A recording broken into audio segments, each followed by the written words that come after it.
This little sleepy coastal city is often overshadowed by its giant neighbor Kuala Lumpur, and often forgotten by the visitors. But it was once the heart of international trade in the region, a cultural melting pot that sits at one of the most important maritime choke points even till today. Throughout the history, it has been controlled by multiple colonial powers who fought for the dominance of maritime trade. Traders and migrants from different regions came and settled here. And they all left their marks in the city. Welcome to the oldest city of Malaysia. Welcome to the beautiful city of Melaka. And where to better start our walk than in the Jonker Walk. It's the most famous street of the entire city and it's full of food stalls, restaurants, cafes and street food. And on Friday and Saturday evening this all converts into a night market. But now we're going to show you during the day. Let's go! Jonker Street is basically the Chinatown of Malacca. It was the center of activity of the Chinese merchants during the colonial era, when the Dutch and the British were here. And the name Jonker Straat came from the Old Dutch, which means more or less young gentleman street. There is also another street called Herenstraat, which means gentleman street. What I think is funny is the Chinese name of the street, which is a transliteration, which sounds like Jonker, is Jichangjie, but it actually means chicken field street. I found it quite funny. The walk was by far the busiest street in the entire city. And although there was no market at this point of the day, it was still packed with cars, food stands, and a lot of people. I guess that most of the tourists, they only go to the Jonker Street, have a walk through it, and then say, hey, I've seen Malacca. But there's so much more to it. Like visiting one of these Chinese temples, for example.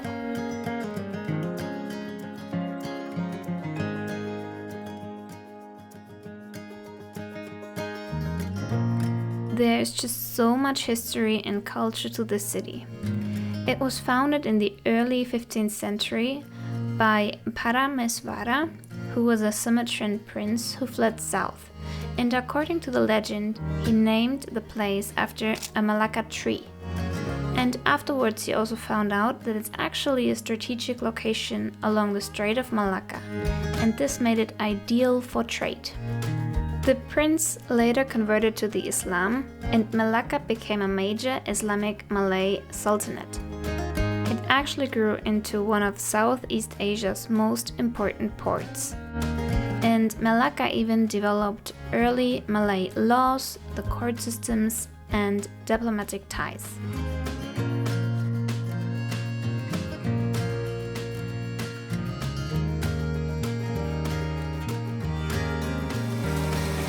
While walking through the street and grabbing some smoothie, we also found this historic building, the Royal Press. It is so cool that this building is still intact and they are still using it up until today. It dates back to the colonial period when Malacca was under European administration. Printing presses like this were essential to how the city was run.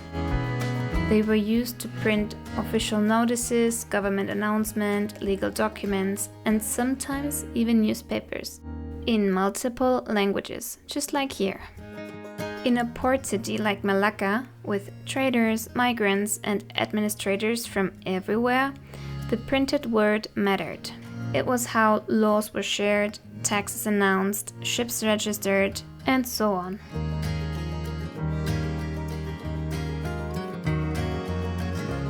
After walking around at 35 degrees, I decided that I would like to have a nice, cool coffee place, and I found the Stolen Cup. There are so many cool and nice cafes in Malaysia, and since this one was inside an historical building, it really felt like we were traveling in time. The city of Georgetown in northern Malaysia is very famous for its street art. But here in Malacca, you can also find some streets that have beautiful paintings.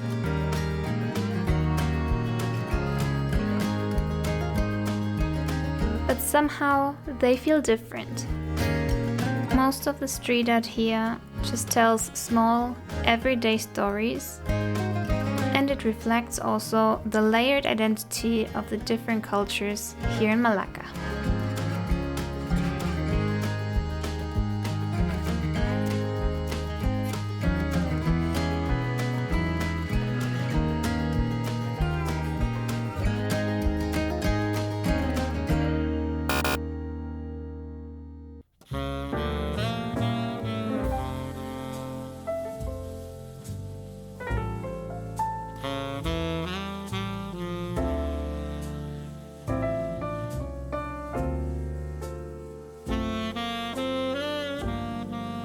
In the 15th century, Malacca connected traders from several countries like China, India, Arabia, Persia, Java, and the Malay archipelago. They traded different goods, like for example spices, silk, or gold. And the city was known for religious and cultural tolerance, which is very essential for trade. And exactly this created this melting pot here in Malacca that is still visible today. Places with so much history usually also have a very interesting cuisine. Just like here, we tried the Nanyang curry laksa, a traditional nasi lemak, and a Nyonya cendol.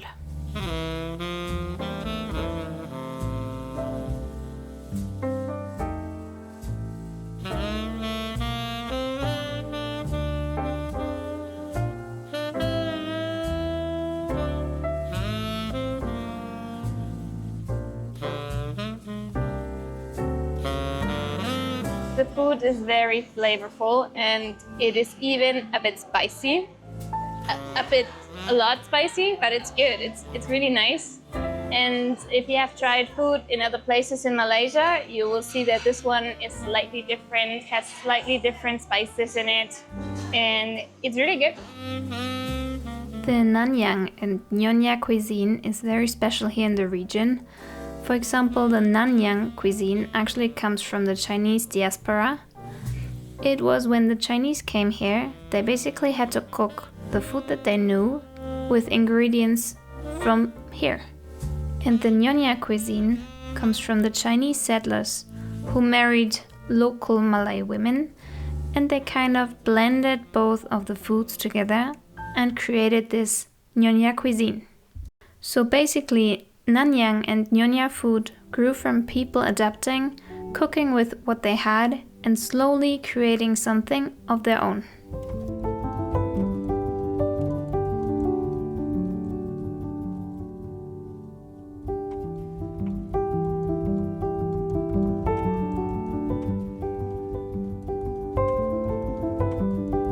Right next to the Jonker Street, over the bridge, you will find this square, and it's called the Dutch Square. As you might be able to see behind me, there's still the old Dutch Stadhuis, or what would be that being? The mayor house? Town hall. That will be the town hall in English. And so when the Dutch settlers came here, they built a lot of houses around, as you can see, and they're still conserving these houses.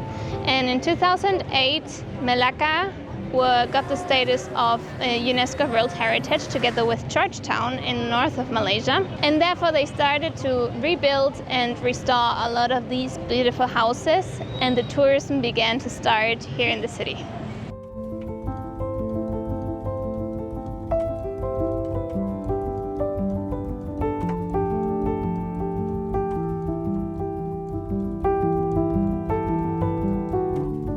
The Dutch took over Malacca from the Portuguese in 1641, and they rebuilt parts of the city, included what is now the Dutch Square. For me, it was also very interesting to see many Christian churches around the city.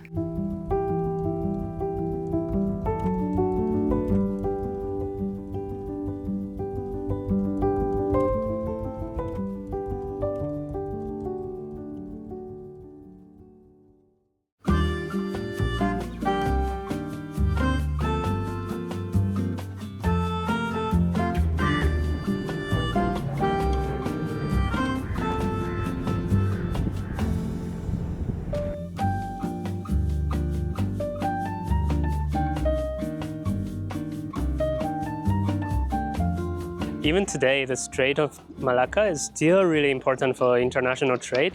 That's why the Chinese, the Japanese, the Korean, the Europeans, they have a huge interest in maintaining the sea passage secure and clear.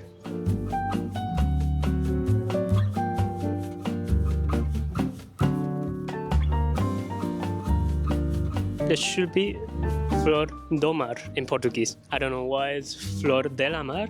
Oh, it means flower of the sea in Portuguese or in Spanish. Just walking around the river, you'll see a little ship, quite big actually. It's a replica from the Portuguese ship from the 16th century. Yeah, so the Portuguese came here exploring the world and they saw Malacca.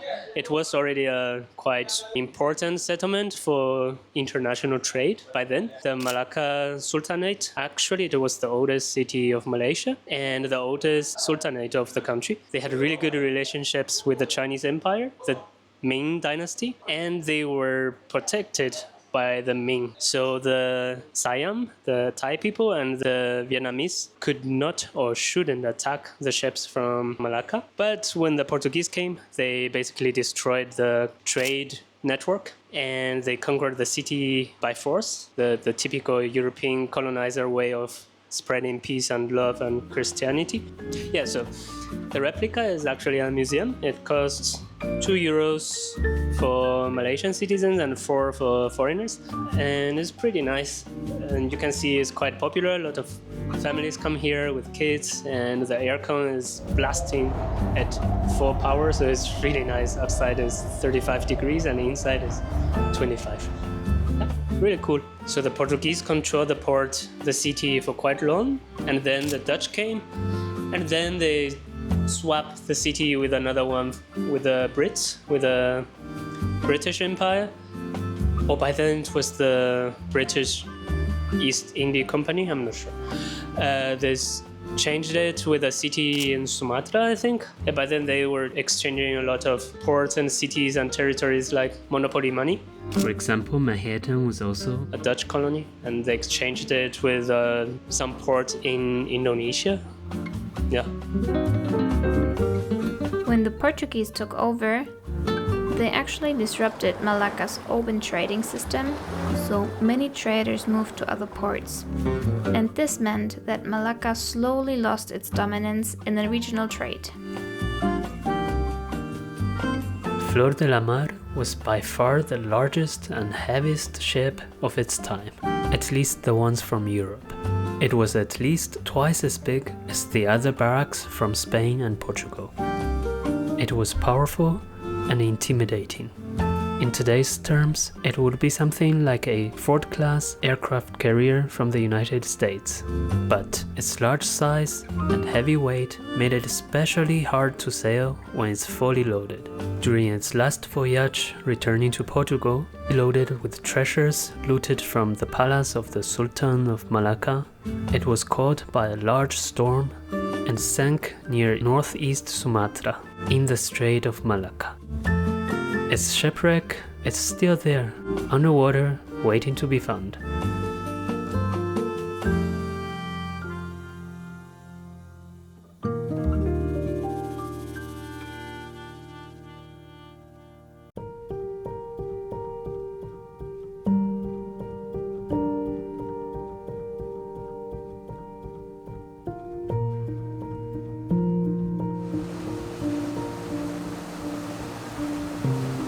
Throughout the entire city, you can basically follow this beautiful river.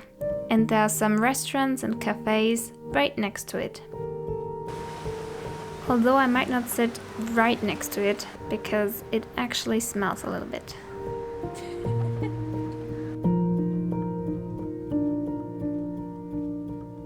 But here we had more Baba food, which is also from the Nyonya in Baba Cuisine.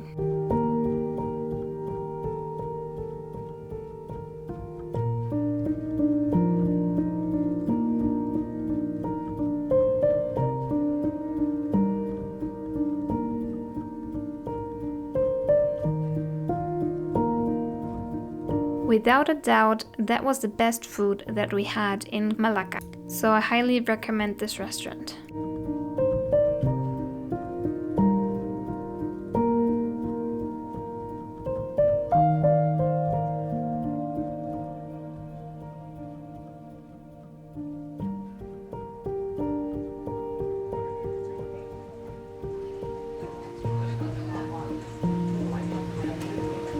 Está riquísimo.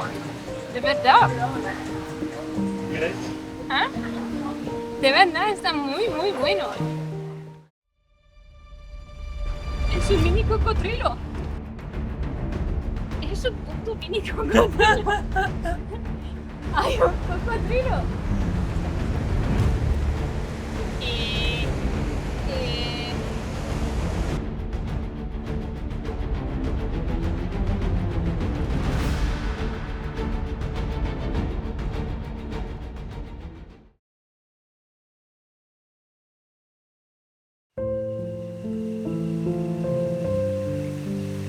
And finally, after following the river, we found the traditional Malay village, Kampung Morten. It was very interesting because it's like a living traditional village and not a museum. And you can see houses that are built in classic Malay wooden architecture, and many are beautifully preserved. In 1988, it was actually declared a heritage village to protect its traditional character. We visited Malacca right after the Malaysia Day, and therefore there were flags all over the place still. And I could also see the sign of Merdeka, which is Malay for independence. Since Malacca was ruled over the centuries by the Malay Sultanate, the Portuguese, the Dutch, the British, and the Japanese, when Malaysia finally became independent, or Malaya back in the days, and it was a huge moment for the country. So nowadays they're still celebrating the Merdeka Day every 31st of August.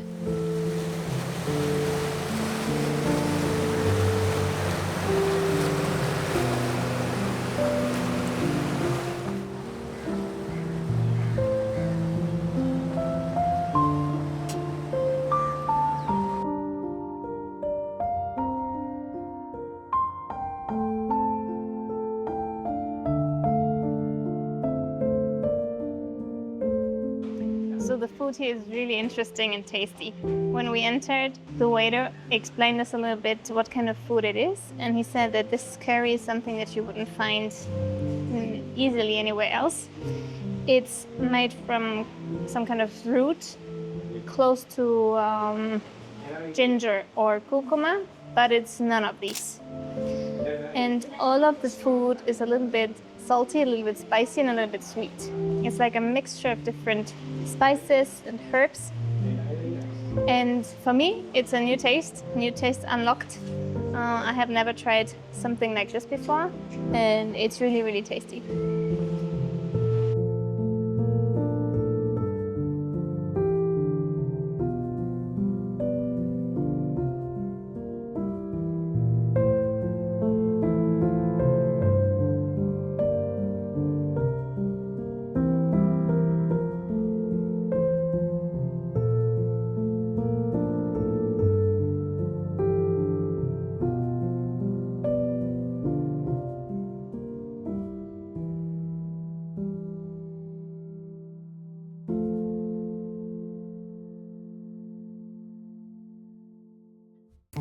One of the most famous places in Malacca is definitely Famosa, which is a Portuguese fortress built in 1511. Its name literally means the famous in Portuguese, and it was one of the oldest European architectural remains in Southeast Asia. Once the Portuguese conquered the city back in 1511, they built this entire fortress to protect the city and the strategic Malacca Strait. But then, unfortunately, it was destroyed by the British in 1807, and nowadays you can still see a little bit of Porta de Santiago. Besides this, from up there you have a beautiful view over the city.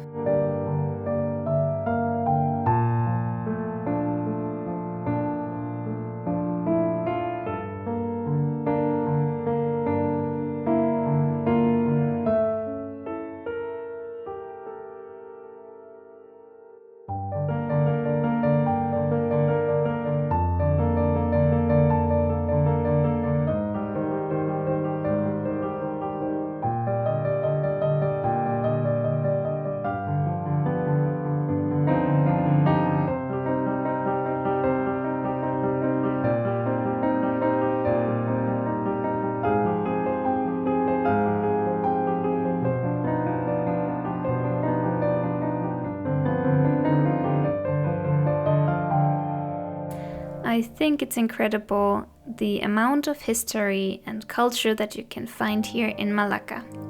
It's just amazing. It's like walking around in a living museum. And what is the best part is actually that they are still remaining it. You can still see it on a daily basis in the food, in the neighborhoods, in the religious diversity, in festivals, and in the languages.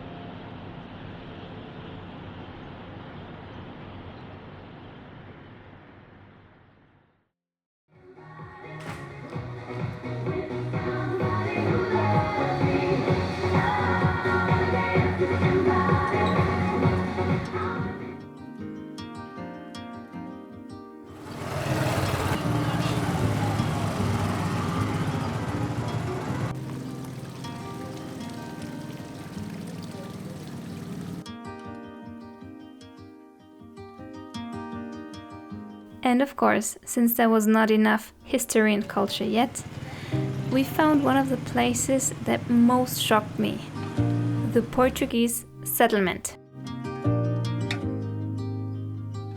Walking through the neighborhood really reminded me of Latin America, and this is because I feel like in Latin America the Catholic Church or the Catholic culture is still a lot more visible on the houses and the decoration than, for example, here in Europe.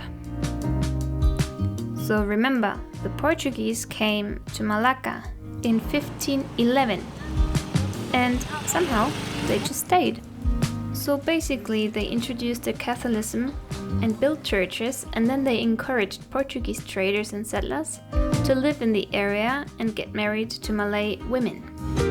And this is how the Christian community was born. And although afterwards the Dutch and the British were here, and even the Japanese, somehow the Christian community could survive. So you can still find the Portuguese influence in food, architecture, and the surnames here in Malacca, even 500 years later.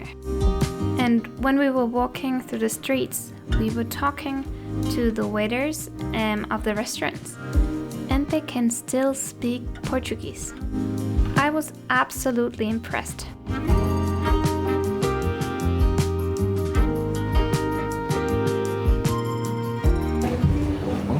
Do you speak Portuguese? Yes. It's crazy. Do you learn Portuguese in school? Yeah, or- in family. School did not teach. Cool, cool. Falo também pouquinho de português. You know how to speak from Portugal? Brasil. Brazil, I see. Portuguese. Because our Portuguese at home is different than the original. And can you understand the Portuguese from Portugal? Not so. But uncle will do. Okay. But you Because he understand the people from here when they speak Portuguese. Uncle will understand. Sometimes I understand a little bit, but when I don't understand, I just let uncle know.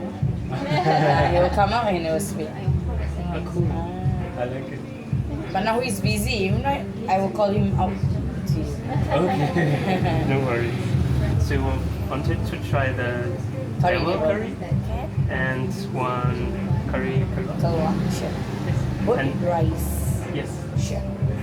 Okay. Thank you. Welcome. So we decided to come here to the Portuguese settlement, which is just walking minutes, about 20 minutes from our apartment. And it was very interesting. Once you walk a little bit through the streets, you see very different houses with a lot of crosses outside and everywhere, a lot of Catholicism. And we're like, okay, what is this? So it looked a little bit like Brazil, a little bit like Latin America, a little bit different. The feeling here is a bit different, and you walk a little bit further and you see a lot of food stalls with Portuguese food. And what shocked us the most was we asked the waiter if they still speaks Portuguese, and they told us they do. We actually could speak a little bit with them in Portuguese. So they speak Portuguese, Bahasa, English, and some of them even learn Chinese. It's absolutely crazy. So now, let's try. The curry is very intense. It has a lot of spices, a lot of flavors. It's a little bit spicy. And if you know the Portuguese cuisine, it's not like it. Portuguese cuisine, they do have some spicy things, but it's more like more natural products, not so spicy, not so many spices. So this is more, I think it takes the idea of Portuguese food, but it really has a lot of Malaysian food inside.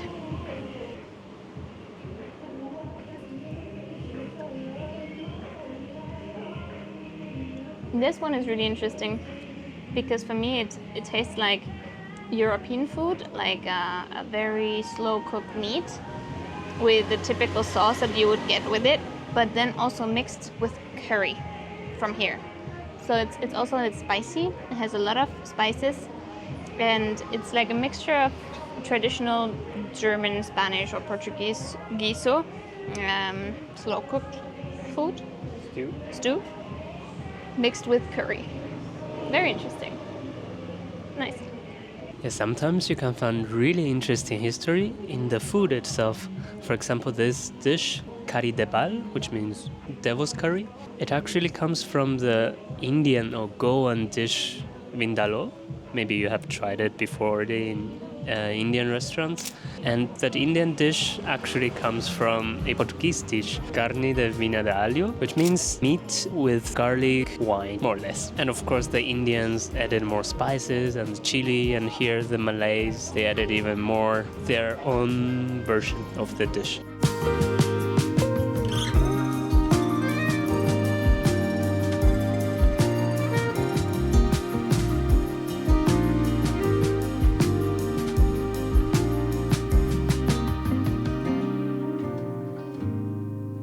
Now we're at the end of this video. We really hope that you enjoyed it. We did enjoy our time here in Malacca. And if you liked it, please give us a thumbs up or subscribe to our channel. We highly appreciate you. Thank you so much for watching and see you in the next one. Thank you. Bye bye.